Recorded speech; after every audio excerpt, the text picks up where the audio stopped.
Okay, so this is a real thing. This happens first thing in the morning and at night when it's not quite light and it's getting dark.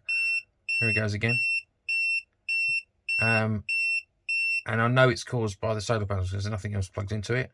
So I'm going to send this off to manufacturers and see what they think. It is mildly annoying if you're having a lie-in. Push the button again. It's mildly annoying if you're having a lie-in or something and it starts beeping for no reason. So I'm going to see if there's an issue with it or whether it's just a feature.